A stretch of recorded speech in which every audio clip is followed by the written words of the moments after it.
안녕하십니까. 지난 시간에 여러분들은 면책조항과 연대책임에 대해서 공부하셨죠. 면책조항은 기업의 책임을 결정짓는 요소가 되는데 그 중에 보면은 개발위험의 항변이라든지 또는 법령을 준수한 경우라든지 또는 모기업의 지시에 따른 경우라든지 해가지고 그 해당되는 경우에 면책이 된다는 거 굉장히 중요한 내용인데 그와 더불어 가지고 면책을 우선하는 것이 아니고 소비자의 안전을 위해 가지고 안전한 제품을 만들기 위한 노력이 우선돼야 된다는 거 굉장히 중요한 내용입니다. 그리고 그 연대 책임도 관련되는 기업 간의 책임을 연대해서 지도록 해놓은 것은 소비자 보호를 위해서 굉장히 중요한 사항이에요. 소비자들이 그 여러 관련되는 기업을 쫓아다녀야 배상을 받을 수 있다면 보호가 충실치 못할 테니까 연대 책임의 법리가 적용되는데 오늘은 그와 관련해 가지고 기업의 책임을 결정짓는 요소 중에서 면책 특약, 즉 면책에 관한 약정이 있다는 사항이죠. 이거는 좀 그 일반적인 면책서와는 좀 다른 내용이 되는데 그 면책 특약하고 소멸시효에 대해서 공부를 하시겠습니다. 먼저 면책 특약에 대해서 공부를 하도록 하시겠습니다.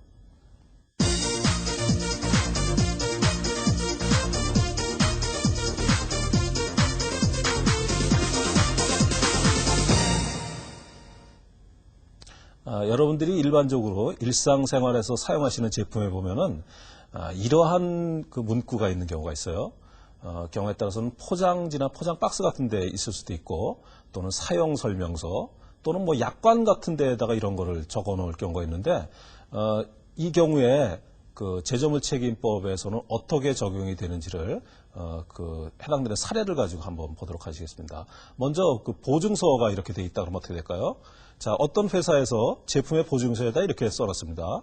다음과 같은 사용에 대해서는 배상하지 않습니다. 해가지고 첫 번째, 정상 용도로 본 제품을 사용하지 않거나 본 제품의 적절한 사용 및 유지 보수에 대한 자기 회사의 지침을 따르지 않은 경우에 배상하지 않겠다. 또는 어떠한 그 사고의 경우에는 배상하지 않겠다라고 정하고 있을 때 이때 실제로 그런 사고가 발생했을 때 그 제조회사가 생각한 대로 배상을 하지 않게 되면 어떻게 될까요? 또 다음에는 또 이런 경우가 있을 수 있겠죠. 보통 그 약관 같은 데다 이렇게 적어 놓습니다. 약관에다 이렇게 적어 놓거든요. 우리 회사에서 판매한 제품의 품질 분란에 대하여 제품을 교환하여 드리거나 판매 대업을 환불하여 주는 것으로 제품에 대한 책임을 질 뿐 당사 제품을 사용하여 발생한 직감정적인 손해에 대하여 배상하지 않습니다. 라고 일방적으로 그 소비자에게 그 어떤 내용을 이제 그 전달을 하는 겁니다. 일반적으로 이런 그 약관이나 보증서의 내용이 전달이 됐는데 이의를 제기하지 않았을 때는 아마 계약과 유사한 효력이 발생하게 되고 더군다나 이러한 내용을 당사자가 계약서에다가 명시를 해가지고 계약서의 내용에 조금 전에 그 보신 바와 같은 그런 내용을 명시를 해가지고 계약이 체결되는 경우도 있을 수 있을 겁니다. 그때 제조물 책임법은 이렇게 규정을 하고 있습니다. 법조항을 먼저 보시면은 제조물 책임법 6조에서 면책 특약의 제한 이렇게 해가지고 이 법에 의한 손해배상 책임을 배제하거나 제한하는 특약은 무효로 한다라고 해놨습니다. 자, 특약을 즉 당사자 간의 계약이나 약정을 맺어도 무효가 되죠. 그러니까 앞에서 보신 바와 같이 그런 것을 그 약정을 한 것이 아니고 일방적으로 약관이나 사용설명서 같은 데 통해서 전달을 했다 그러면 그거는 더더군다나 그거는 효력이 없는 것입니다. 자, 이런 그 면책 특약의 제한 조항을 둔 것은 제조업자들이 어떤 이유를 붙여서든지 사고에 대한 책임을 지지 않으려고 하는 그런 기업이 있을 수가 있습니다.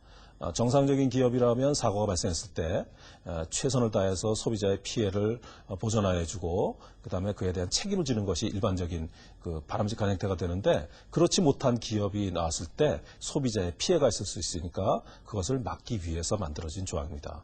제조물 책임법이 대부분 강력한 그런 규정을 하고 있지만 여기 면책특약을 제한하는 그것을 무효화한다고 명시화해 놓은 것은 굉장히 강력한 표현이 되고 또 실제 강력한 효력을 발생하게 됩니다. 그런데 다음의 경우에는 예외적으로 그것을 또 인정하는 내용도 있죠. 그 단서 조항을 보시면 이렇게 되어 있습니다. 다만 자신의 영업에 이용하기 위하여 제조물을 공급받은 자가 영업에 이용하기 위해 호재점을 공급받았다 그러면 그 공급받은, 즉 소비자는 일반 소비자가 아니고 사업자라는 얘기네요. 그 사업자가 자신의 영업용 재산에 대해서 발생한 손해에 관하여 그와 같은 특약을 체결한 경우에는 그러하지 아니하다라고 되어 있습니다. 여기서 사업자를 일반 소비자와 달리 처리를 하고 있는 것은 사업자는 일반 소비자와 구분되게 자기 스스로를 보호할 능력을 갖고 있다고 법이 가정을 하고 있는 겁니다. 즉 능력을 가진 사람이 스스로 권리를 포기하는 것은 그거는 당사자 간의 결정을 존중해서 당사자 간의 약정을 인정을 해도 문제가 없겠다 하는 겁니다. 그런데 이 내용에 대해서 실무적으로는 상당히 이제 논란이 있을 수 있어요. 일반적으로 발생할 수 있는 질문 몇 가지를 한번 살펴보도록 하겠습니다. 먼저 첫 번째 질문은 이런 사항입니다. 변압기를 만드는, 여러분들 변압기라고 그러면은 전압을 변환시켜주는 굉장히 중요한 장치인데, 이제 산업용 변압기를 만드는 제조회사의 영업과장이 이런 이제 의문을 갖죠.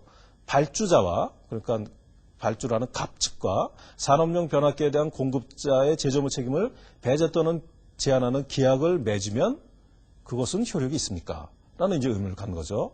만약에 그렇다면은 계약서에다 그런 조항을 포함해가지고 제조자의 책임을 면하면 되겠다 하는 생각을 하는 거죠. 그런데 그것은 유효하기는 하지만은 갑이 자기의 권리를 스스로 포기할 그럴 가능성은 거의 없죠. 그래서 그런 경우에는 유효하긴 하지만은 실질적인 적용 가능성은 거의 없다 볼 수 있습니다. 다음의 예는 이런 경우입니다. 산업용 보일러를 제조하는 회사에서 갖는 의문인데요. 그 산업용 보일러를 양어장에 공급을 한답니다. 양어장 그러면은 여러분들 규모를 어떻게 예상하실지 모르지만 고급 어류를 대규모로 하는 양어장 같은 경우는 겨울에 만약에 그 보일러가 가동이 중단돼 가지고 그 양식 어류가 폐사하거나 이랬을 때 굉장히 경우에 따라서 수십억의 피해가 발생하는 예도 있습니다.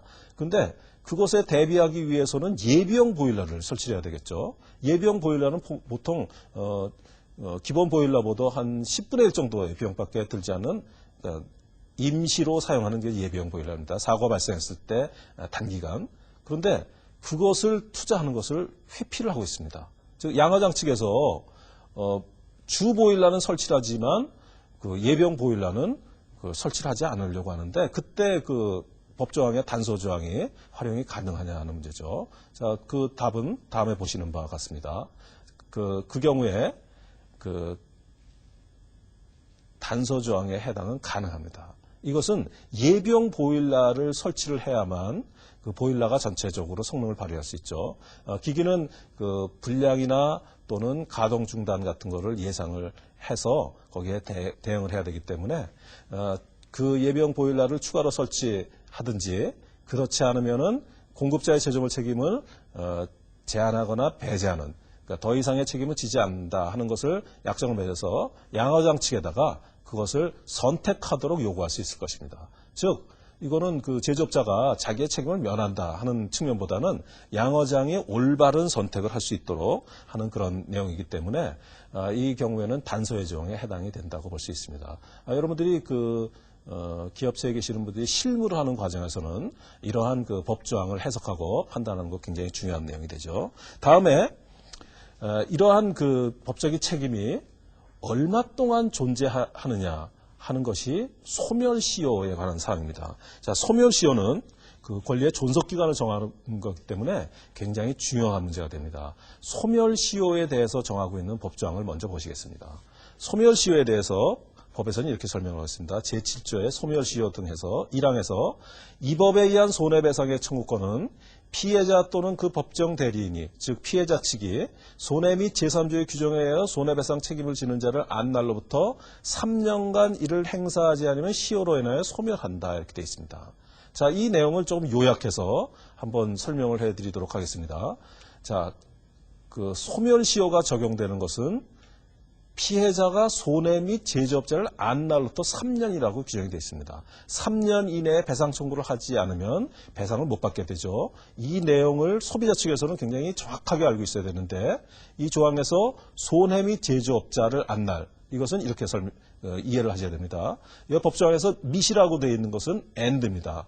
즉 둘 다를 충족해야만 성립이 된다 이런 뜻이죠. 만약에 법조항에서 또는이라고 되어 있으면 A 또는 B라고 돼 있을 때는 A나 B 둘 중에 하나만 충족시키면 그 조항이 성립하지만 이 법조항에서는 미수로 돼 있기 때문에 손해 및 제조업자 둘 다른 안 날로부터 3년 이렇게 이해를 하셔야 됩니다.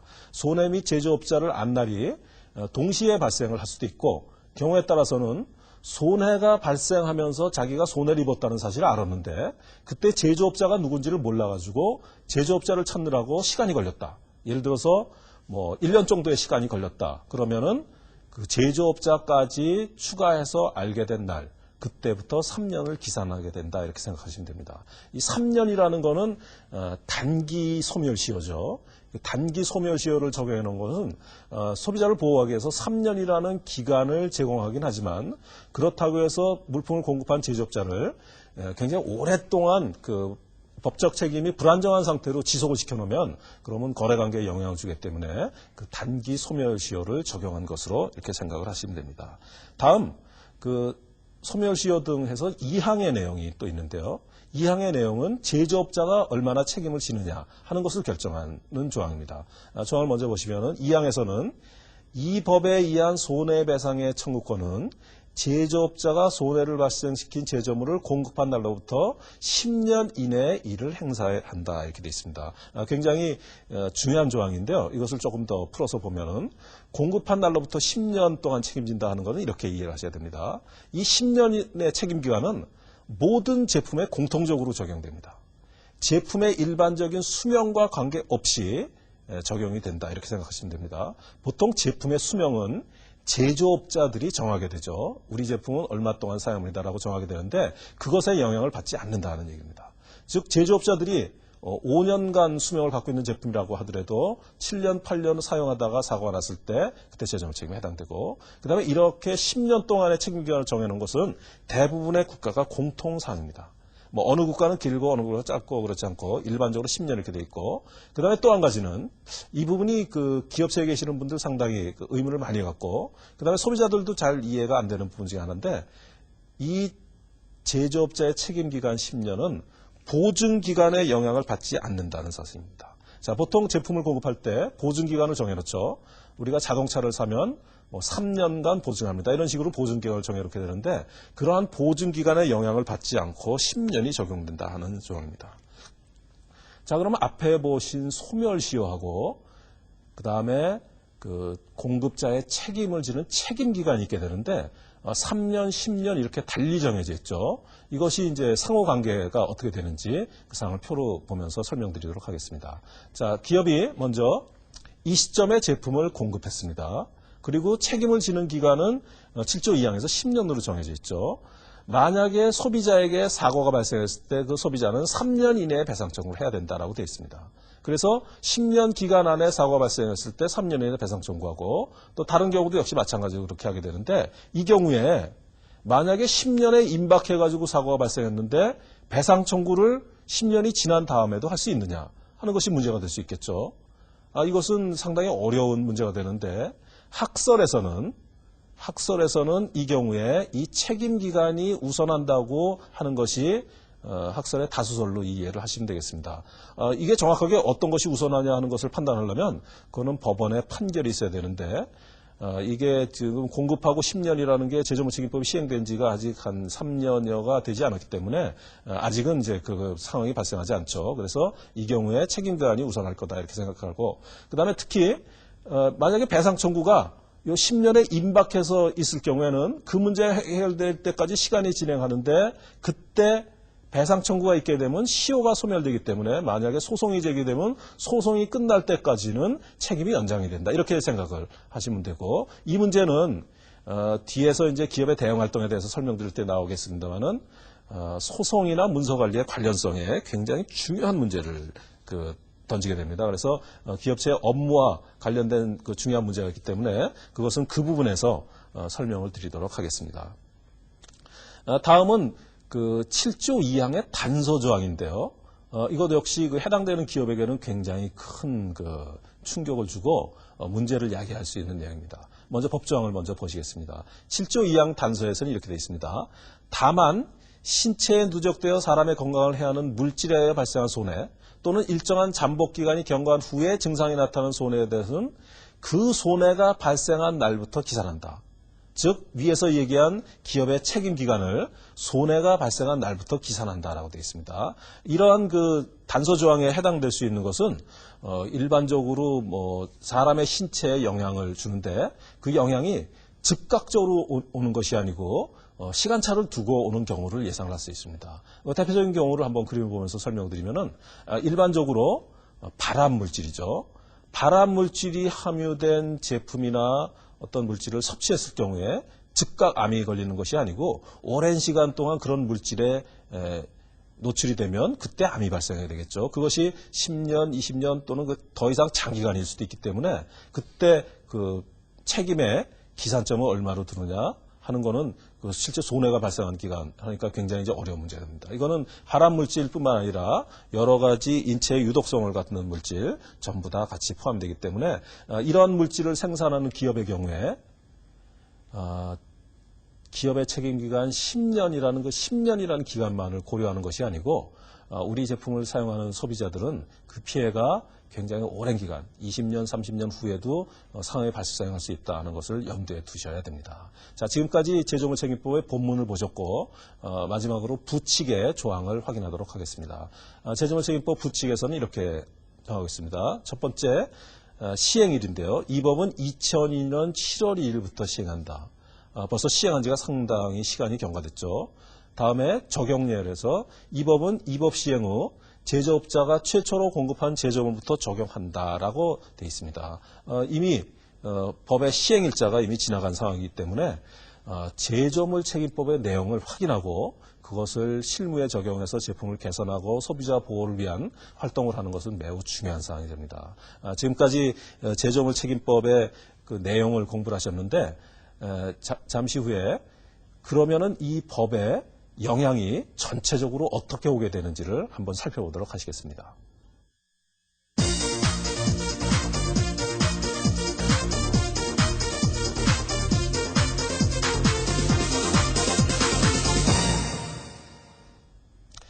먼저 간단한 사례를 가지고 제조물 책임법의 적용 여부를 한번 보도록 하죠. 만약에 여러분들이 사용하는 전동공구에서 어떤 피해가 발생했다고 한번 가정을 하고 보시죠. 첫 번째 사항은 전동공구에서 제품에 무슨 문제가 있어가지고 쇼트가 그 합선이나 정기적인 그런 충격이 발생했는데 상해가 없었습니다. 이 경우에 제조물 책임은 해당이 되지 않죠. 제품 자체는 사용할 수 없게 됐을지 모르지만 그로 인한 피해가 없기 때문에 그건 제조물 책임에 해당이 되지 않습니다. 다음에 전동공구를 짚다가 떨어뜨려가지고 발에 떨어뜨려서 발이 다쳤다 했을 경우에 해당이 될 것이냐. 만약에 그 전동공구가 제대로 된 제품이라면 그때 역시 제조물 책임에는 해당이 되지 않습니다. 무거운 물건을 떨어뜨려서 다쳤다고 해서 전부 제조자가 책임지는 건 아니니까요. 다음의 경우에 전동공구에 쇼트가 발생하는데 그것에 놀래가지고 손에서 놓쳐서 그것이 발에 떨어져서 발등을 다쳤다 하는 경우에는 쇼트라는 결함과 상해라는 손해가 연결되어 있기 때문에 이 경우에는 제조물 책임이 해당이 될 것입니다. 자, 법의 적용 사항은 그렇게 이제 이해를 하시면 되는데, 자, 여러 가지 복잡한 경우에 제조물 책임법에 의한 영향이 구체적으로 어떻게 오게 되는지 한번 보시죠. 만약에 어떤 업계에 5개 정도의 업체가 경쟁을 하고 있다고 보죠. 근데 위에 있는 상위 그룹의 기업들은 기술 수준이 높고 제품을 안전하게 만들 능력이 있습니다. 그런데 밑에 하위 그룹의 기업은 제품을 그렇게 안전하게 만들 기술 능력도 부족하고 그 다음에 그 필요한 뭐 설비 투자를 한다거나 이런 능력이 부족해요. 이런 경우에 어떤 기업이 사고가 발생하겠습니까? 그 사고는 대부분의 경우에 그러한 능력을 제대로 갖추지 못한 기업에서 발생을 하게 될 것입니다. 기술 수준이 부족하고 제품이 안전하지 못하게 되면은 이제 사고를 발생하게 되는데 사고가 발생했을 때 상황을 한번 보도록 하시죠. 제품에서 사고가 발생했다 그러면 피해자들은 제조물 책임법, 소비자 보호를 위해서 굉장히 강력한 수단을 제공하고 있기 때문에 소비자들은 그 법을 활용을 해가지고 사고를 저지른 기업을 공격을 하게 될 것입니다. 자, 그 결함 있는 제품을 공급한 시장에 공급한 기업이 그 책임을 이제 지게 되는데 결함 있는 제품이 시장에 공급되지 못하도록 하는 것은 크게 두 가지 방법으로 그것을 볼 수 있습니다. 표를 가지고 설명을 드리면 먼저 결함 있는 제품을 공급하지 못하도록 그 기업이 제품을 만들지 못하도록 하는데 첫 번째로 생각할 수 있는 방법은 그 제품에 해당되는 법이나 규격을 자세히 만들어 가지고 어떠한 기준을 충족시키지 못하는 제품은 시장에 공급하지 못한다라고 정해놓는 방법입니다. 자, 이 방법은 굉장히 직접적이고 효과적이죠. 그런데 이 법이나 규격을 가지고 그러한 제한을 만들어 놓는 것은 각 제품마다 개별적으로 전부 다 그 내용을 정해야 되기 때문에 실제로 많은 노력이 필요하고 그다음에 많은 자원이 투입돼야만 그 성과를 발생할 수 있습니다. 만약에 신제품이 등장했는데 그에 뒤쫓아서 법이 제대로 만들어지지 못한다 그러면 법이나 규격을 만들어서 그 제품을 규제하는 것은 한계를 갖게 되죠. 그래서 등장을 하게 된 게 제조물 책임법입니다. 자, 선진국의 경우에 법과 규격을 가지고 제품을 안전하게 만드는 것은 한계가 있기 때문에 제조물 책임법을 통해 가지고 그 규제를 하게 되는데 제조물 책임법은 앞에서 공부하신 바와 같이 정부가 어떤 일을 해라라는 조항은 전혀 없습니다.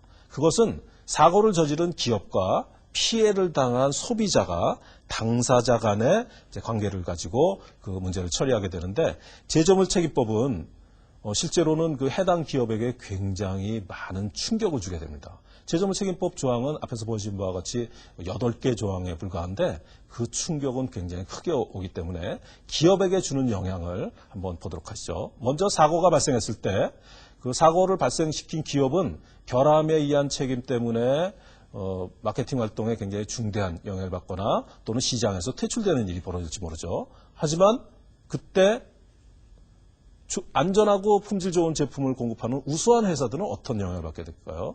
소비자들이 그 제품의 위험성을 인식하게 되면 그 제품의 그 우수한 제품을 더 선호하기 때문에 매출이 증가하게 될 겁니다.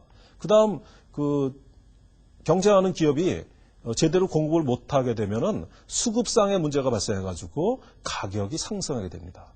매출이 증가하고 가격이 상승한다 그러면 그 해당되는 기업에게는 굉장히 좋은 아주 영업상에 굉장히 좋은 이제 기회가 주어지게 되는데 이러한 것들은 그 우수한 기업이 더 안전한 제품을 만들어서 공급하기 때문에 소비자의 안전 측면에서 볼 때 소비자에게 도움이 되고 그 다음에 좋은 제품이 시장에서 판매가 되면은 전반적으로 국제 경쟁력을 향상시키기 때문에 이러한 우수한 기업은 동종업계 경쟁자들이 사고를 저질렀을 때 소비자들이 과거에는 제품의 전문성이 없기 때문에 그것을 식별을 못하죠. 그런 내용들을 식별하게 되고 우수한 제품을 더 많이 사용을 하게 됨으로써 더 좋은 기회를 갖게 됩니다. 자, 그러면 상황이 이렇게 전개됐다고 할 때 기업은 어떤 선택을 할 수 있을까요? 기업이 선택을 하는 것은 당연히 위쪽으로 가는 방향이겠죠. 하지만 현실적인 경우에는 실제 그렇지 못한 일이 벌어지게 됩니다. 표를 가지고 한번 보시면은 이런 관계가 되겠죠. 자, 기업은 당연히 위쪽으로 가야 될 것 같은데, 근데 실제 현실적인 경우에 상당히 많은 기업은 아래쪽으로 가는 선택을 하게 됩니다. 자, 기업이 왜 기준 이하의 제품을 만드는 그런 위험을 또 그런 제품을 사회에 공급하는 그런 행위를 감행을 하게 될까요? 이거는 경쟁 관계에서 기업이 경쟁을 하다 보면은 꼭 바람직한 경우에 의사 결정을 하는 것만이 아니죠. 기업이 경쟁을 하다 보면은 여러 가지 경쟁 요인을 극복하기 위해 이제 노력을 하게 됩니다. 경우에 따라서는 품질에 대한 노력을 하게 되고, 그 다음에 경우에 따라서는 시장에 대한 어떤 그런 공급 범위 같은 것을 가지고 이제 논의를 하게 되는데, 그때 가장 중요한 문제가 되는 것이 가격입니다. 자, 가격이 저렴하여야만 시장에 대한 장악력, 지배력을 더 키우고 경쟁력을 키울 수 있죠. 그래서 기업이 가격을 인하하기 위한 노력을 하는데, 가격 인하를 위해서 통상 원가 절감이라는 활동을 하게 됩니다. 원가를 그대로 두고 가격을 낮추면 이윤이 그만큼 적어지기 때문에 원가 절감 활동을 하게 되는데, 원가 절감을 하면서 사실은 제품의 품질이나 안전성에 악영향을 주는 결정이 기업 내부에서 벌어질 수 있다는 상황입니다.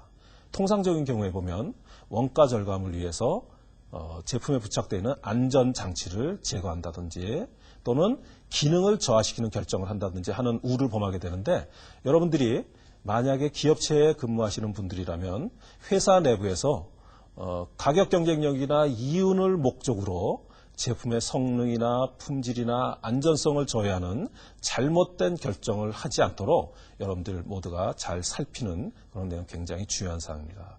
지금까지 제조물 책임법과 그 다음에 제조물 책임법이 기업에 주는 영향을 포괄적으로 한번 보셨습니다. 제조물 책임법의 영향은 시간을 두면 시간이 경과하면 경과할수록 기업에게 더 큰 영향을 주게 될 것이기 때문에 그에 대한 대책을 면밀하게 세워서 그다음에 정확한 보완 활동이 있어야 된다는 거 여러분들이 기억하시고, 오늘 공부한 내용을 잠시 정리를 해보도록 하겠습니다.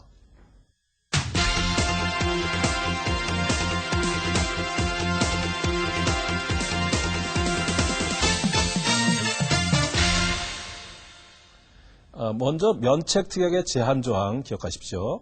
이 법에 의한 손해배상 책임을 배제하거나 제한하는 특약은 무효로 한다, 이렇게 되어 있습니다. 특약이 있어도 무효이기 때문에 사용설명서나 약관 같은 데서 일방적으로 책임을 지지 않겠다 하는 것은 당연히 그건 무효에 해당되겠죠. 자, 무효라 그러면 제조물 책임을 지는 것이기 때문에 이 무효로 되어 있는 조항 꼭 기억하시기 바랍니다. 일반적으로 보면 사용설명서 같은 데 책임지지 않도록 하거나 또는 경고표시 같은 것을 해놓으면 그러면 책임지지 않게 될 것이다 라고 생각하는 사람들이 실무자 중에 굉장히 많이 있거든요. 그런 생각 잘못됐다는 거 꼭 기억하시기 바랍니다. 다음은 소멸시효와 책임기간의 관계입니다. 자, 공급 시점을 기준으로 볼 때 책임기간은 10년인데 소멸시효는 3년으로 돼 있죠. 자, 그 10년이라는 기간 안에 사고가 발생했을 때 3년 이내에 배상 청구를 하면 되니까 소비자 측에서는 이 3년이라는 기간 꼭 기억하셔야 되고, 그 3년은 손해와 제조업자를 안 날이 기산점이라는 거 기억하시기 바랍니다. 자, 이 10년이라는 기간 안에 문제가 해결되면은 그러면 간단해지는데, 만약에 소멸시효와 책임기간이 충돌이 일어나는 경우라면 어떤 것이 우선하느냐 이렇게 되겠죠. 이때는 청구가 10년 이내에 배상 청구가 있으면은 그때는 시효는 중단되지만, 그렇지 않을 경우에는 책임기간 10년이 우선 적용된다 하는 것이 학설의 다수 학설이다 하는 거 기억하시고, 그 다음에 이 내용은 실무적으로 기업의 문서관리하고 굉장히 직접적인 관계가 있습니다. 이 문서관리 사항은 굉장히 이제 중요한 내용이기 때문에 나중에 기업의 실무대책 설명드릴 때 자세히 설명드리겠습니다. 다음은 기업이 어느 쪽을 선택할 것이냐. 당연히 위쪽을 선택을 하는 기업은 매출이 증가되고 가격이 상승되고 기업의 전체적인 이윤이 향상돼서 기업의 전체 경영 상황에서도 굉장히 좋은 성과를 거둘 수 있고, 그 내용이 소비자에게 보다 더 안전한 제품을 제공하고 그다음에 국제시장에서 경쟁력 있는 제품이 공급되기 때문에 기업 측면에서 굉장히 좋겠죠. 하지만 원가 절감이나 가격 경쟁을 위해서 이런 잘못된 선택이 있을 수 있기 때문에 기업이 제조물 책임법에 대응한다는 것은 실제 그 기업 내부의 의사결정 과정에서 굉장히 많은 문제를 갖게 됩니다. 이런 제조물 책임법의 영향을 대비하기 위해서 기업이 이제 대응 활동을 하게 되죠. 다음 시간부터는 기업의 대응 활동의 세부적인 내용을 같이 여러분들하고 공부를 하시겠습니다. 지금까지 경청해 주셔서 대단히 감사합니다. 감사합니다.